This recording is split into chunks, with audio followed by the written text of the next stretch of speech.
আপোনাক আমাৰ গল্প কোৱা ধাৰাবাহিকৰ দ্বিতীয় খণ্ডলৈ স্বাগতম। ইয়াত আমি আবেগ আৰু কল্পনাৰ এক শক্তিশালী ভাষাৰে চিৰযুগমীয়া কাহিনীসমূহক পুনৰ জীৱিত কৰোঁ। আজি ৰাতি আমি গৰ্ভ আৰু পক্ষপাতিত্বৰ এক মনোমোহা অথচ জটিল পৃথিৱীত প্ৰৱেশ কৰিম। এনে এখন পৃথিৱী য'ত প্ৰতিটো দৃষ্টিয়ে এক গভীৰ অৰ্থ প্ৰকাশ কৰে, প্ৰতিটো শব্দই অহংকাৰ ঢাকি ৰাখে আৰু প্ৰতিটো হৃদস্পন্দনে এক গোপন ৰহস্য উন্মোচন কৰিবলৈ ব্যাকুল হৈ থাকে। সেইদিনা ৰাতিপুৱা বৰষুণ এৰা নাছিল আৰু এলিজাবেথ বেনেট যেতিয়া নেডাৰফিল্ড পাৰ্কত উপস্থিত হৈছিল তেতিয়া গ্ৰাম্য অঞ্চলবোৰ কুঁৱলীৰে ঢকা আছিল। তাইৰ জোতাযোৰ সম্পূৰ্ণ তিতি গৈছিল, তাইৰ গাউনটো বোকাৰে লেতেৰা হৈছিল, তথাপিও তাৰ মনটো সেই একেই উজ্জ্বল পোহৰেৰে উদ্ভাসিত হৈ আছিল যি পোহৰে তাইক দূৰণিৰ পথাৰখনলৈ লৈ গৈছিল। বিশাল ঘৰটোৰ ভিতৰত প্ৰতিকৃতিৰে ভৰা দেৱালবোৰত মমবাতিৰ পোহৰ নাচি আছিল, যি ধন সম্পত্তি, বংশ আৰু আভিজাত্যৰ কথা সোঁৱৰাই দিছিল। এলিজাবেথে লোৱা প্ৰতিটো খোজেই যেন সেই উজ্জ্বল নিস্তব্ধতাত অধিক জোৰেৰে বাজি উঠিছিল, যি নিস্তব্ধতা অকথিত বিচৰত ভৰি আছিল। সেয়েহে তাই আহিছিল কেৱল তাইৰ মৰমৰ ভনীয়েক জেনৰ বাবে, যি ওপৰৰ মহলাত অসুস্থ হৈ পৰি আছিল। চাকৰ বাকৰ আৰু মিষ্টাৰ বিনলিৰ অহৰহ আন্তৰিক উপস্থিতি তাইৰ বাবে এক সান্তনা আছিল। কিন্তু এলিজাবেথৰ যত্ন আছিল তাততকৈ গভীৰ। চকু দুটাই প্ৰকাশ কৰা এক মৰমে ভাষা বিচাৰি হাবাথুৰি খাই আছিল। এলিজাবেথে সেই দৃশ্য দেখিছিল আৰু তাইৰ হৃদয়খন নীৰৱ সকৃতিৰে উপচি পৰিছিল। কিন্তু য'ত এটা হৃদয়ত উষ্ণতা বিৰাজ কৰিছিল, আন এটা হৃদয়ত জমা হৈছিল শীতলতা। মিষ্টাৰ ডাৰ্চি খিৰিকীৰ কাষত শিলৰ দৰে থিয় হৈ আছিল, তেওঁৰ শক্তি শৰীৰটো সংযমেৰে বান্ধি ৰখা হৈছিল। তেওঁৰ চোকা দৃষ্টি এলিজাবেথৰ ওপৰত এনেদৰে নিবদ্ধ আছিল যেন তাই এক ৰহস্য, এক প্ৰত্যাহ্বান। তেওঁ নিজক বুজাইছিল যে তাই দেখিবলৈ ধুনীয়া নহয়, সমাজে ধুনীয়া বুলি কোৱা ধৰৰ এইটো নহয়, কিন্তু তাইৰ চকুত কিবা এটা জীৱন্ত আছিল, এক বিদ্ৰোহী জুই, যিয়ে তেওঁ পবিত্ৰ বুলি ভবা সকলো ৰীতি নীতিক প্ৰশ্ন কৰিবলৈ সাজু হৈ আছিল। তেওঁ চাবলৈ অনিচ্ছুক, তথাপিও চকু আঁতৰাই পৰা নাছিল। ইয়াৰ পিছৰ দিনবোৰে নেডাৰফিল্ডত এক অদ্ভুত ছন্দৰ সৃষ্টি কৰিছিল। জেনৰ স্বাস্থ্য লাহে লাহে ভাল হৈছিল, কিন্তু এলিজাবেথৰ উপস্থিতিয়ে গোটেই ঘৰখনতে এক অস্থিৰতাৰ সৃষ্টি কৰিছিল। মিছ বিংলিৰ হাঁহি চোকা আৰু চিৰাপৰ দৰে মিঠা। তাই কথা ক'লেই যেন বতাহত বিদ্ৰূপ ভৰি পৰিছিল। তাই এলিজাবেথৰ আচাৰ ব্যৱহাৰ অনুকৰণ কৰিছিল, পৰিয়ালক উপহাস কৰিছিল। কিন্তু এলিজাবেথে কেৱল যিকোনো অপমানতকৈও গভীৰভাৱে বিন্ধি পৰা এক নীৰৱ বুদ্ধিমত্তাৰে হাঁহিছিল। ডাৰ্চিয়ে এই আদান প্ৰদানবোৰ এক আভ্যন্তৰীণ অস্থিৰতাৰে চাই থাকিছিল, যিটো তেওঁ বাহিৰত দেখুৱাবলৈ সাহস কৰা নাছিল। তেওঁৰ ভিতৰৰ কিবা এটাই এলিজাবেথৰ কথাত থকা নিৰ্ভীক সততাক মনে মনে প্ৰশংসা কৰিছিল। তেওঁলোকৰ সন্ধিয়াৰ কথা বতৰাৰ সময়ত যেতিয়া তাই তেওঁক প্ৰত্যাহ্বান জনাইছিল, তেতিয়া তেওঁ একেলগে উত্তেজিত আৰু জীৱন্ত অনুভৱ কৰিছিল। ৰাতি ডাৰ্চিয়ে কোনো শান্তি পোৱা নাছিল। তেওঁৰ ভনীয়েক জৰ্জিয়ানালৈ লিখা চিঠিবোৰ আধৰুৱা হৈ ৰৈ গৈছিল। বৰষুণৰ মাজেৰে খোজ কাঢ়ি গোৱা এলিজাবেথৰ ছবিখনে তেওঁক খেদি ফুৰিছিল। অনুচিততাৰ বাবে নহয়, বৰঞ্চ খুবেই কম সংখ্যকে গ্ৰাহক কৰা কামটো কৰাৰ বাবেই। তাই অকুণ্ঠিতভাৱে নিজৰ হৃদয়ক অনুসৰণ কৰিছিল। জুইৰ জিলিকনিৰ তলত তেওঁৰ কোঠাৰবোৰত তেওঁ খোজ কাঢ়ি গৈছিল, তেওঁৰ কোনো নাম নথকা আবেগৰ সৈতে যুঁজ কৰিছিল। প্ৰাইডে তেওঁক কৈছিল যে তাই তেওঁৰ তলত, কিন্তু তেওঁৰ হৃদয়ে চিঞৰিছিল যে তাই অতুলনীয়। যিদিনা এলিজাবেথ আৰু জেনে নেডাৰফিল্ড এৰি যাব, তেতিয়া ডাৰ্চিয়ে এক গভীৰ শূন্যতা অনুভৱ কৰিলে। তেওঁ তাৰ লগত কথা পাতিব বিচাৰিছিল, কিন্তু অহংকাৰে তেওঁৰ জিভাখন বান্ধি ৰাখিছিল। যেতিয়া তেওঁলোকৰ গাড়ীখন আঁতৰি গ'ল, নেডাৰফিল্ডৰ সিফালৰ পথাৰবোৰ সেই তাৰ সূৰ্যৰ পোহৰত তিৰবিৰাই উঠিলে আৰু ডাৰ্চিয়ে খিৰিকীৰ কাষৰ পৰা আঁতৰি গ'ল, তেওঁৰ মনতে গভীৰ পৰিৱৰ্তনৰ উমান। লংবৰ্ণৰ বেনেটসকলৰ ঘৰটো অতি সোনকালে এজন নতুন অতিথিৰ আগমনত ব্যস্ত হৈ পৰিছিল। তেওঁলোকৰ দূৰণিৰ খোলাখলিয়াক মিষ্টাৰ কলিন্স। তেওঁৰ অহংকাৰ ইমানেই বেছি আছিল যে হাঁহি উঠাৰ লগতে দয়াও উপজিছিল। তেওঁৰ প্ৰতিটো কথা ভদ্ৰতাৰ অভিনয়ত লিপিত আছিল, প্ৰতিটো বাক্যই সেৱা আগবঢ়োৱাৰ দৰে লাগিছিল। তেওঁ সকলোকে প্ৰশংসা কৰিছিল, বতৰ, চাহ, আচবাব, আনকি মিছেছ বেনেটৰ আড়ম্বৰপূৰ্ণ কথা কোৱাৰ ধৰণটো। তেওঁৰ ভদ্ৰ হাঁহিটোৰ আঁৰত এলিজাবেথে অনুভৱ কৰিলে এজন মানুহ, যিয়ে মৰ্যাদাক অতিশয় গুৰুত্ব দিছিল আৰু নিজৰ পৃষ্ঠপোষক লেডী কেথৰিন ডি বৰ্গক একনিষ্ঠভাৱে পূজা কৰিছিল। ছোৱালীকেইজনীৰ বিয়াৰ সপোনত বিভোৰ হৈ থকা মিছেছ বেনেটে অতি সোনকালেই মিষ্টাৰ কলিন্সৰ মাজত এটা নিখুঁত সমাধান দেখিবলৈ পালে। লংবৰ্ণৰ উত্তৰাধিকাৰীয়ে তেওঁৰ এগৰাকী ছোৱালীক বিয়া কৰাই পৰিয়ালটোৰ ভৱিষ্যত সুৰক্ষিত কৰিব। তাইৰ বাবে এলিজাবেথে আছিল উপযুক্ত। কিন্তু এলিজাবেথে নিজৰ মুক্ত আত্মা আৰু চোকা জিভাৰে এই চিন্তাটোত নিজৰ আত্মাটো বন্দী হোৱাৰ উপক্ৰম অনুভৱ কৰিলে। মিষ্টাৰ কলিন্সৰ প্ৰশংসাবোৰ আছিল শ্বাসৰুদ্ধকৰ, আৰু সেইবোৰ আছিল একে গতত আওৰোৱা মন্ত্ৰৰ দৰে। তেওঁ সভ্যতাক আগ্ৰহ বুলি ভুল কৰিছিল, আৰু এলিজাবেথৰ ভদ্ৰতাই তেওঁৰ মোহক অধিক প্ৰেৰণা যোগাইছিল। ঠিক সেই সময়তে কাহিনীটোত আন এজন ব্যক্তিৰ আগমন ঘটিল, যাৰ ব্যক্তিত্বৰ আকৰ্ষণে কঠিন সন্দেহকো মুহূৰ্ততে জয় কৰিব পাৰিছিল।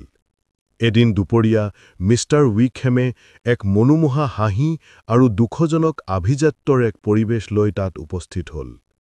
সূৰ্যৰ পোহৰত তেওঁৰ ইউনিফৰ্মখন তীব্ৰভাৱে জিলিকি উঠিছিল। তেওঁৰ আচাৰ ব্যৱহাৰ স্বাভাৱিক আৰু আকৰ্ষণীয় আছিল। আৰু তেওঁৰ কাহিনী আছিল হৃদয় বিদাৰক। বিশ্বাসঘাতকতাৰ পৰা উদ্ভৱ হোৱা তিক্ততাৰে তেওঁ মিষ্টাৰ ডাৰ্চিৰ এলিজাবেথৰ লগত কথা পাতিলে। ডাৰ্চিয়ে তেওঁক কেনেকৈ টকা-পইচা নোহোৱা কৰিছিল, ডাৰ্চিৰ নিজৰ প্ৰয়াত পিতৃয়ে দিয়া প্ৰতিশ্ৰুতিৰ জীৱিকাৰ পৰা বঞ্চিত কৰিছিল, সেই বিষয়ে তেওঁ বৰ্ণনা কৰিলে। তেওঁৰ কাহিনীটো ইমানেই সংযমেৰে আৰু বিশ্বাসযোগ্য যন্ত্ৰণাৰে কোৱা হৈছিল যে এলিজাবেথৰ ন্যায়পৰায়ণতা ক্ষোভত জ্বলি উঠিল। উইকহেমে কোৱা প্ৰতিটো শব্দই ডাৰ্চিক অধিক অন্ধকাৰ কৰি তুলিলে, অহংকাৰী, নিষ্ঠুৰ, অন্যায়। আৰু যদিও এলিজাবেথে অনিচ্ছাকৃতভাৱে ডাৰ্চিৰ কথা চিন্তা কৰিছিল, তথাপিও তাইৰ অহংকাৰ এতিয়া আৰু অধিক জোৰেৰে তেওঁৰ বিৰুদ্ধে থিয় হ'ল। তাই কেৱল অহংকাৰ দেখিছিল য'ত হয়তো আত্মৰক্ষা আছিল, আৰু ভুল বুজাবুজি দেখিছিল য'ত হয়তো বেয়া উদ্দেশ্য নাছিল। উইকহেমৰ মাত আছিল ৰেচমৰ দৰে মসৃণ, আৰু হাঁহিটো আন্তৰিক আৰু কৰুণ। এলিজাবেথৰ বাবে তেওঁ সহানুভূতিৰ এক প্ৰতীক হৈ পৰিল, আৰু সম্ভৱতঃ তাতকৈও বিপজ্জনক কিবা এটা, গভীৰ প্ৰশংসা। সেইদিনা সন্ধিয়া যেতিয়া ডাৰ্চিয়ে সমাৱেশৰ কোঠাটোত সোমাইছিল, তেতিয়া তেওঁৰ উপস্থিতিয়ে এক শক্তিশালী ধুমুহাৰ দৰে কোঠালিটোত আলোড়ন সৃষ্টি কৰিছিল। এলিজাবেথৰ নাড়ী দ্ৰুত হ'ল, কিন্তু তাই দৃঢ়তাৰে চিবুকটো ওপৰলৈ তুলিলে। সিহঁতৰ চকু দুটা লগ হ'ল। ডাৰ্চিৰ চকু আছিল পহৰাদাৰীৰ দৰে, আৰু এলিজাবেথৰ চকু দুটাই নীৰৱে অভিযোগ কৰিছিল। তাৰ পিছত ডাৰ্চিয়ে এলিজাবেথৰ কাষত উইকহেমক দেখিলে। সি হাঁহিছিল, আত্মবিশ্বাসী আছিল। ক্ষণকৰ কাৰণে হলেও ডাৰ্চিৰ মুখত এক হিংস্ৰ অভিব্যক্তি জিলিকি উঠিছিল।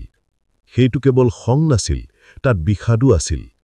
সেই চাৱনিৰ অৰ্থ এলিজাবেথে তেতিয়াও বুজা নাছিল। ইয়াৰ পিছতে এটা ডাঙৰ অনুষ্ঠানৰ খবৰে পৰিয়ালটোত আনন্দৰ ঢেউ তুলিলে। সেইটো আছিল নেডাৰফিল্ড বল। মিছেছ বেনেটৰ উত্তেজনাৰ সীমাই নাছিল। সংগীত, মোমবাতিৰ পোহৰ, আৰু সকলোতকৈ গুৰুত্বপূৰ্ণভাৱে তাই আশা কৰিছিল যে সেইটো এটা বিয়াৰ সুন্দৰ সন্ধিয়া হ'ব। এলিজাবেথৰ বাবে সেইটো আছিল নিজকে পৰীক্ষা কৰাৰ নিশা, আৰু ডাৰ্চিৰ বাবে সেয়া আছিল সকলো প্ৰকাশ কৰাৰ সুযোগ। বলৰুমটো সোণালী পোহৰ আৰু হাঁহিৰে জিলিকি উঠিছিল। মূৰৰ ওপৰত চেণ্ডেলিয়াৰবোৰ বন্দী তৰাৰ দৰে জ্বলি উঠিছিল, আৰু গোলাপৰ সুগন্ধি মোমবাতিৰ সুগন্ধিৰ লগত মিলি এক মধুৰ পৰিৱেশ সৃষ্টি কৰিছিল।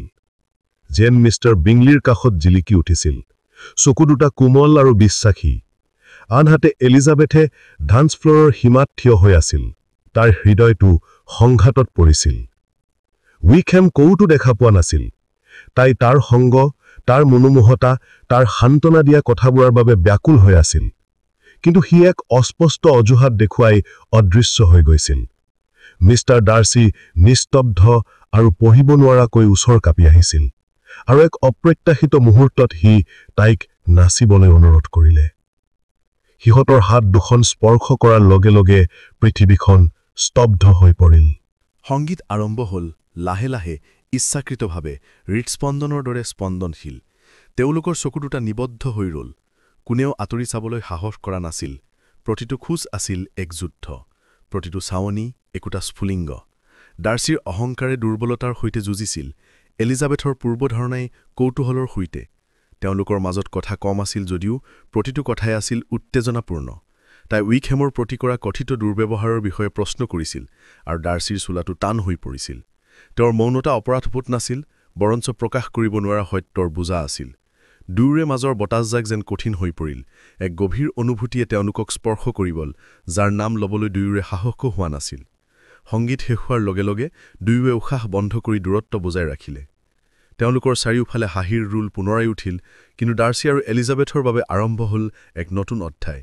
এয়া প্ৰেম নাছিল, হয়তো এতিয়াও নহয়, কিন্তু ইয়াৰ আগমনৰ এক তীব্ৰ কম্পন দুয়োৰে অন্তৰত বাজি উঠিল। বলৰ পিছৰ দিনবোৰত বেনেট পৰিয়ালৰ মাজত এক অস্থিৰতাই বিৰাজ কৰিলে। কোনো বিদায় সম্ভাষণ নোহোৱাকৈ বিংলিৰ হঠাতে লণ্ডনলৈ যোৱাই জেনৰ হাঁহিৰ আঁৰত লুকাই থকাৰ হৃদয়খলক নীৰৱে ভাঙি পেলালে।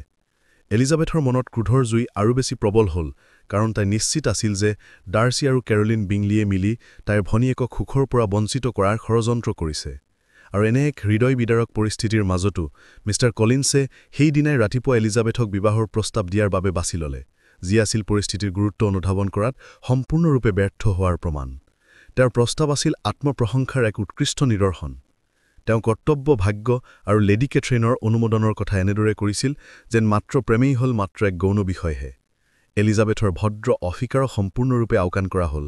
তাইৰ দৃঢ় নাইক কেৱল নাৰীসুলভ বিনয় বুলি ভ্ৰম কৰা হৈছিল।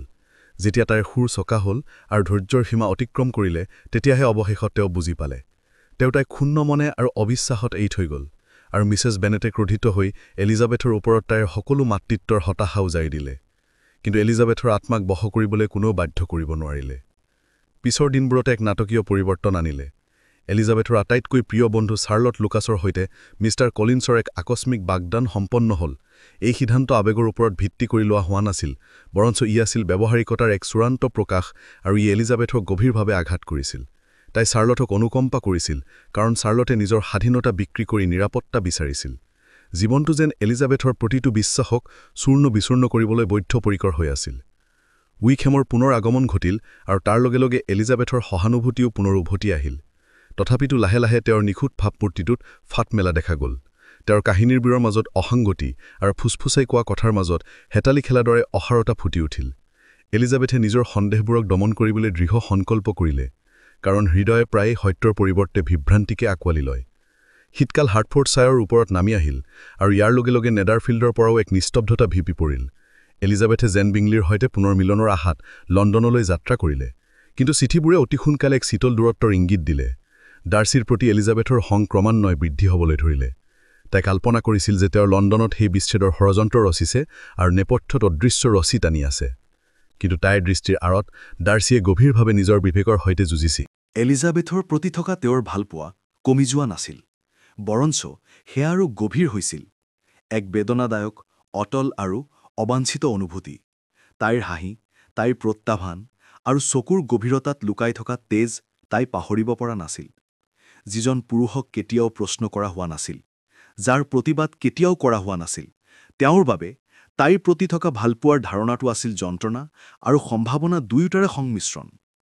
লং বাৰ্ণালৈ উভতি অহাৰ পিছত জীৱনটো গতানুগতিকভাৱে চলি থাকিল, য'ত এক গতানুগতিকতাই অস্থিৰতাক ঢাকি ৰাখিছিল। লিডিয়া আৰু কিটিয়ে গুজব সৃষ্টি কৰি ফুৰিছিল।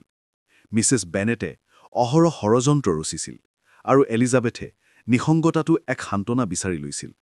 তাইৰ চাৰিওফালৰ পৃথিৱীখন গতানুগতিকভাৱে চলি আছিল, কিন্তু তাই মনৰ অস্থিৰতা পূৰ্বৰ দৰেই অটুট আছিল। উইকহামৰ আকৰ্ষণে তাইৰ মনত এতিয়াও এক ক্ষীণ ৰেখা টানিছিল, যদিও সন্দেহৰ এক গভীৰ ছাই তাইক আগুৰি ৰাখিছিল। ডাৰ্চিৰ গম্ভীৰ নীৰৱতাই উইকহামৰ মিছা প্ৰতিশ্ৰুতিতকৈও অধিক জোৰেৰে তাইক আমনি কৰিছিল। ঠিক তেতিয়াই আহিল চাৰ্লট লুকাছৰ পৰা এখন চিঠি, যি এতিয়া মিছেছ কলিন্স, আৰু তেওঁ এলিজাবেথক কেণ্টৰ নতুন ঘৰলৈ নিমন্ত্ৰণা জনাইছে। এলিজাবেথে এই নিমন্ত্ৰণ গ্ৰহণ কৰিলে, কিছু পৰিমাণে কৌতূহলৰ বাবে আৰু কিছু পৰিমাণে নিজৰ ঘৰখনৰ পৰিৱেশৰ পৰা মুক্তি পাবলৈ। তাই জনা নাছিল যে এই ভ্ৰমণে তাইক সত্যম গভীৰতালৈ লৈ যাব আৰু সেই মানুহজনৰ সন্মুখলৈ লৈ যাব, যাক তাই ঘৃণা কৰিবলৈ শপত লৈছিল। গ্ৰাম্য পথেৰে হান্সফোৰ্ড অভিমুখে তাইৰ গাড়ীখন আগুৱাই যোৱাৰ সময়ত এলিজাবেথে সন্মুখত অপেক্ষা কৰি থকা ধুমুহাৰ বিষয়ে একো গম নাপায় দূৰ দিগন্তৰ ফালে চাই ৰ'ল। অতি সোনকালে ডাৰ্চি তাইৰ জীৱনত পুনৰ আৱিৰ্ভাৱ হ'ব, নেডাৰফিল্ডৰ দূৰৰ ভদ্ৰলোক হিচাপে নহয়, বৰঞ্চ প্ৰেমৰ দ্বাৰা অকৃত্ৰিম হোৱা এজন ব্যক্তিয়ে নিজকে আৰু লুকুৱাই ৰাখিব নোৱাৰিব, যিয়ে স্বীকাৰকৰ অপেক্ষাত ব্যাকুল। অহংকাৰ আৰু পক্ষপাতিত্বৰ বান্ধনবোৰ ক্ৰমান্বয়ে কটকটীয়া হ'বলৈ ধৰিছে।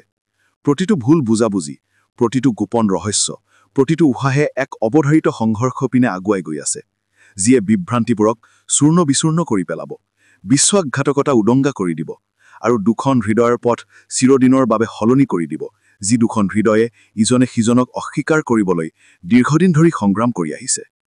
সেই দিনটোৰ প্ৰতিধ্বনিবোৰ ম্লান হৈ নিস্তব্ধ হৈ পৰাৰ লগে লগে বেনেটৰ ঘৰখন দুভাগত বিভক্ত হৈ ৰ'ল। হাঁহি আৰু হৃদয় বিদাৰক বেদনাৰ মাজত, কোৱা কথা আৰু অনুচ্চাৰিত ভাৱনাৰ মাজত। এলিজাবেথে ধুমুহৰ হাম কাটিছে বুলি ভাবি আঁতৰি গ'ল। তথাপিও মেৰিটনৰ নিস্তব্ধ চাউত ভাগ্যই পুনৰ খেলিবলৈ আৰম্ভ কৰিছে। কাৰণ প্ৰেম, অহংকাৰ আৰু প্ৰতাৰণাৰে তাইৰ কাহিনী এতিয়াও শেষ হোৱা নাই। আজি ৰাতি পৰ্দাখন পৰিছে, কিন্তু সকলো সলনি কৰি দিব পৰা এজন অচিনাকি ব্যক্তিৰ বাবে পুনৰ উঠিবলৈ সাজু হৈছে। এইটো আছিল দ্বিতীয় খণ্ড, হৃদয় ঘূৰাই দিয়াক। আমাৰ সৈতে থাকিব, কাৰণ পৰৱৰ্তী অধ্যায়টো আৰম্ভ হ'ব এনে এক স্থানত, য'ত হৃদয় অতি কমেই সম্ভাৱনা বলি ৰাখে।